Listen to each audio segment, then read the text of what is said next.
Harganya jauh ya, $400. Kalau yang low CV kan sekitar 80 sampai 100 ya. Jadi harganya jauh. Kayaknya biaya yang dibayar oleh Eropa tuh sangat mahal sekali. Harga batu baranya aja harga yang mahal. Taruh gasnya juga susah. Harganya udah naik juga kan. Udah berlipat-lipat gitu. Iya, betul sekali Pak Adi. Memang kalau untuk energi terbarukan itu masih jadi PR banget sih di Indonesia, terutama regulasinya gitu kan. Harusnya sih pemerintah mendorong baik itu industri maupun rumah tangga itu untuk beralih. Ya kayak tadi Pak Adi bilang, soal panel surya gitu kan. Mungkin nanti ada subsidi pajak atau subsidi apa bagi perusahaan atau perumahan gitu kan, pemukiman yang menggunakan energi terbarukan, mobil listrik, motor listrik dan sebagainya kan Pak Adi. Bahkan uniknya tuh harga motor listrik tuh lebih murah daripada harga motor bahan bakar Pak Adi. Motor ya, sekarang aja motor listrik belasan juta udah dapat gitu kan. Yang modelnya motor cowok Oh, aja tuh 20-an juta udah dapat itu. oh iya, tapi jelek kualitasnya. Saya juga punya itu. Nah itu. Dulu 15 juta, tapi susah, ininya mahal. Setahun sekali harus ganti baterai. Harganya 3 juta. Jadi maintenance-nya lebih mahal. Nah Maintenance-nya itu. mahal. Jadi makanya ya diharapkan memang ada industri baterai yang bisa membuat di sini bisa cost juga bisa neken gitu. Betul, Jadi betul. segera dibuat. Jadi bisa neken ini biaya-biaya yang ini ya. Ini segera ini kan lagi dibentuk kan nih yang Indonesia Baterai ini kan. Ya semoga segera jadi bisa neken biaya tadi kayak motor listrik gitu. Baterainya 3 juta setahun harus Hmm. ganti gitu kan. Jadi ya harga motornya murah tapi biaya maintenance-nya mahal. Nah itu ya kedepannya harus cepat digenjot, uh, Indonesia Battery ini supaya bisa neken biaya-biaya seperti itu. Betul. Jadi baik industri maupun pemerintah itu sebenarnya masih punya banyak PR nih terkait energi terbarukan ya Pak Adi ya. Iya, Baik. Baik Pak Adi, sebelum kita lanjut ke pertanyaan selanjutnya, saya ingin tanya soal inflasi. Ini ada pertanyaan dari Gold SLY. Kalau CPO bagaimana Pak Adi? Padahal cuannya AALI dan LSTP naik banyak. Nah, tahun depan mungkin proyeksinya Pak Adi itu gimana Pak Adi? iya. Kalau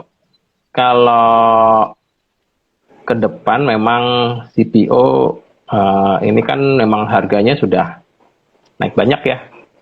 Jadi memang dari Indonesia sendiri sebenarnya faktornya adalah, replanting ya. Jadi udah sejak, lama itu udah replanting itu sudah aktivitas itu nggak terlalu banyak ya. Jadi apa, akhirnya mengandalkan tanaman-tanaman yang apa, lama gitu ya. Jadi kayak Ali itu 10 tahun yang lalu tuh mereka agresif replanting. Jadi sekarang tinggal panennya aja. Ya gitu ya. Jadi, panennya aja. Nah, terus sekarang kena dampak juga dari faktor luar juga, harga cuaca, terus perang ya. Nah, itu faktor-faktor ini yang membuat akhirnya harga CPO tuh naiknya luar biasa gitu ya. Tapi akhirnya kan jatuh juga ya, jatuh karena kekhawatiran juga memang biasanya semester kedua itu panennya bagus gitu ya. Indonesia dan Malaysia. Jadi kekhawatiran volume produksinya bagus gitu ya. Jadi volume nambah gitu, volume. Ya, tapi, ini akan dikompensasi lagi dengan beberapa berita-berita seperti di Cina lagi musim panas ya, drought ya. Jadi itu sampai 50 derajat itu akhirnya kan dari sisi power plant juga kan mereka mengandalkan hydro ya. Hydro nggak bisa jalan karena debit airnya rendah. Akhirnya dari coal, akhirnya mereka mengandalkan coal. Dari sisi pangan juga sekarang mereka akhirnya kan, susah juga tanaman jadi banyak yang mati kan. Akhirnya diuntungkan adalah, soybean atau CPO yang mereka akan harapannya import lebih banyak kan CPO dan soybean ke depannya ini. Karena tapi ini kan biasanya musim-musim ini kan paling sebulan ntar lagi kan musim dingin gitu ya. Jadi, ya itu akan fluktuasi akan naik. Jadi apa? Tapi dengan harga sekarang udah lumayan tinggi ya harga CPO sih berapa sih 4 ribuan ya gitu ya. Jadi udah memang momentum apa yang tinggi-tinggi itu memang terlalu luar biasa sih harga CPO itu. Jadi sekarang ini kayaknya sudah kembali ke normal normal price-nya mungkin sudah mulai kembali lagi sih gitu ya. Jadi kedepannya sih akan apa ya, kedepannya ini ya akan sangat akan sangat bergantung dari harga sih ya. Harga itu apakah masih stabil saat ini ataukah malah anjlok lagi, karena ya nggak tahu perang ini selesai ataukah musimnya ternyata bagus gitu ya. Ini produksinya akan makin meningkat. Nah itu bisa aja faktor-faktor kayak La Nina, El Nino itu juga. Kalau La Nina lebih banyak basah ya, jadi banyak hujan, ya panennya bagus gitu ya. Tapi yang untuk tanaman barunya rusak semua. Jadi ada faktor-faktor tertentu. Jadi apa ya, growth-nya mungkin nggak spektakuler di tahun ini. Tahun ini kan masih faktor perang ya. Mungkin tahun depan juga mulai akan tidak sebagus tahun ini sih itunya, dari sisi labanya juga. Mungkin analis juga mulai banyak takut juga sih, karena kan ya harganya sudah cukup tinggi ya CPO itu. Dan sekarang kalau lihat minyak goreng tuh sekarang udah mulai turun banyak ya. Betul, Kalau betul. di pasar itu sekarang udah ada yang merek-merek yang nggak terlalu terkenal tuh 33.000 dapat 2 liter. Jadi harganya udah, Betul. dulu masih 50.000 ya, sekarang udah 33.000 dapat 2 liter. Seneng sih tukang gorengan yang tadinya naikin harga jual, sekarang nggak usah naikin harga jual, marginnya lebih banyak. Iya, jadi ya dia nggak usah nurunin lagi, dia marginnya udah banyak. Ya, jadi saya Baik. view-nya sih mungkin akan lebih lambat dibanding tahun ini, karena CPO ini ada siklusnya juga sih. Ya, tergantung dari beberapa faktor itu, cuaca, segala ya. Susah untuk menebak. Tapi kalau menurut saya sih saat ini udah agak mulai kembali normal gitu harga saat ini. Udah turun banyak sih. Iya, baik Pak Adi. Karena memang komoditas itu sudah sejak 2021 bahkan sebelum itu ya sampai sekarang tuh masih di atas angin gitu ya Pak Adi ya. Mereka pergerakannya Iya, masih bagus gitu kan. Tapi mungkin nanti memang ada saatnya ketika permintaan dan penawaran ini kembali lagi ke equilibriumnya itu ya dia akan kembali lagi begitu kan Pak Adi ya. iya. Sekarang 4 ribuan sekarang. Ya masih segitu ya. Iya. Terus sempat 7 ribuan waktu apa isu perang kemarin tuh, Rusia sama China. Baik. Oke, begitu Kak Gol. Pilih untuk gambarannya ya soal CPO tadi. Nah, teman-teman, saya masih punya pertanyaan Pak Adi Budi ini.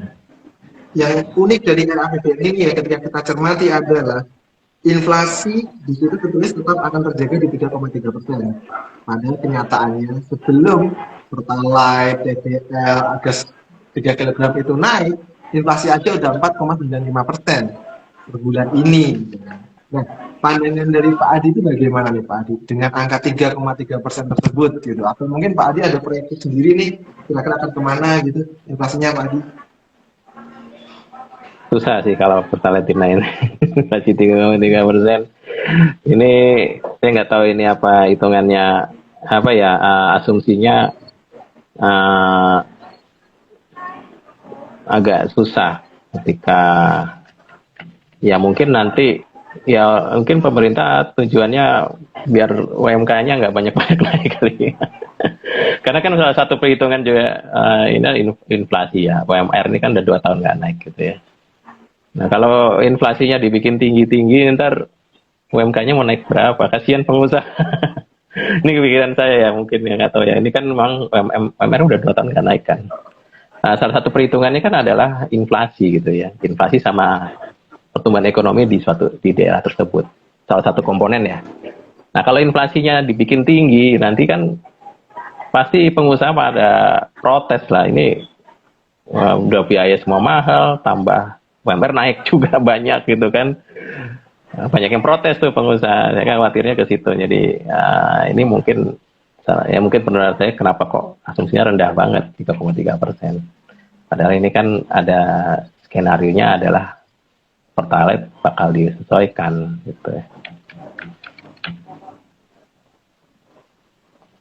Baik Pak Adi. Jadi memang asumsinya sih mungkin nggak akan segitu ya teman-teman ya. Tapi kita belum tahu nih pemerintah itu menggunakan asumsi apa dalam penentuan 3,3% ini. Karena saya itu sering baca berita juga Pak Adi, kalau memang Pertalite itu jadi naik ke 10.000, inflasi kita akan ada di 6 sampai 7%. Itu baru Pertalite yang naik, ya kan? Belum yang Iya, lainnya. belum gas ya. Gas itu jauh loh selisihnya. 3.000 sama 20.000 ya kalau nggak salah yang LPG yang 12 kilo kan jauh Betul. banget harganya. Heeh. Itu Jadi belum memang dinaikkan tuh harga gas. ini gimana Pak Adi? Iya, harga gas belum di-adjust itu. Betul. Banyak juga yang switching ke gas yang melon itu. Ya kalau ibu-ibu kan yang penting murah. Beli aja yang banyak gas melonnya. Orang harganya jauh. Makanya semakin banyak selisih itu semakin banyak penyimpangan-penyimpangan yang sebenarnya mampu pura-pura nggak mampu gitu, akhirnya ikutan beli juga di gas melon lah, ikut-ikutan antri di Pertalite.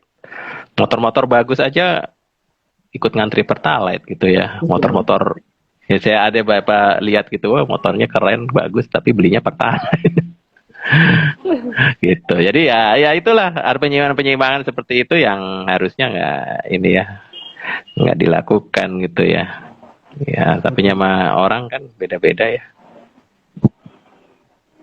Iya, ya betul sekali Pak Adi. Memang kalau kita lihat realitanya itu sekarang kan mau beli Pertalite aja ngantrinya cukup panjang gitu. Apalagi pasokannya kayaknya mulai dibatasi kelihatannya. Karena kan saya setiap hari lewat nih, lewat Pantura gitu ya. Saya tuh kalau pas lihat pos Pertalite itu pasti panjang antriannya kalau ada. Kalau kosong berarti nggak ada yang ngantri gitu, kelihatan banget. Nggak pernah Iya ada benar. yang kosong gitu, nggak pernah yang ngantri kalau beli Pertalite kalau saya lihat. Karena mungkin betul Pak Adi, selisihnya jauh gitu. Bahkan saya lihat tuh itu mobil harga 500 juta, antrinya tuh di Pertalite gitu kan. Waduh, Sama sama kayak iya. rating gitu ya. Rating aja Kalau itu di tempat pertama saya tuh. iya. Kalau di tempat saya ya lihatnya mobil SCGC sih, Avanza, Brio Hmm. gitu lah ya. Oke lah mungkin itu mobil-mobil gokar gitu ya. Tapi ada Iya. juga yang mungkin temen atau apa yang mampu gitu ya. Ada juga yang ngantri di Pertalite, ibu-ibu gitu. Kalau gokar oke lah ya, dia kan memang buat ini ya taksi lah ya. Iya, betul. Jadi ya ngantri di Pertalite. Memang itu Pak Adi, memang itu semakin jauh jarak antara subsidi dengan non subsidi itu akan semakin banyak penyimpangan. Makanya mungkin kalau gas melon itu tugas PGN juga masih tinggi itu PR-nya untuk meratakan saluran pipa gas, terutama di kota-kota gitu kan, untuk gas konsumsi rumah tangga ya. Iya. Tapi murah itu 100.000 per bulan kalau nggak salah. Gas Iya, betul. gas itu ya, gas Jargas ya. Kalau salah Jargas. Cuman mereka ada kalau di tempat saya banyak yang nolak karena dia blended sama internetnya gitu ya. Hmm. Sementara di tempat kita sudah ada 3 internet gitu ya. Ada IndiHome, ada Meme Republik, ada First Media di tempat rumah saya gitu ya. Jadi ketika gas mau masuk, dia mau blendednya sama, mungkin kemurahan kali ya 100.000. Dia mau blended sama internetnya jadi 600.000 atau 700 gitu ya. Sebenarnya kalau gasnya aja murah, tapi kan kita maunya gasnya doang, nggak mau dia. Jadi ya itu banyak ada beberapa yang begitu, mereka menawarkannya pakai internet. Ya itu Pak Adi. Malah cross selling jadinya kan. Nah, memang sebenarnya PR-nya masih banyak sih pemerintah dan industri itu untuk masalah pengalihan energi nih, pengalihan sumber daya ini terutama dari yang tadi yang tidak ramah lingkungan ke ramah lingkungan itu masih besar PR-nya.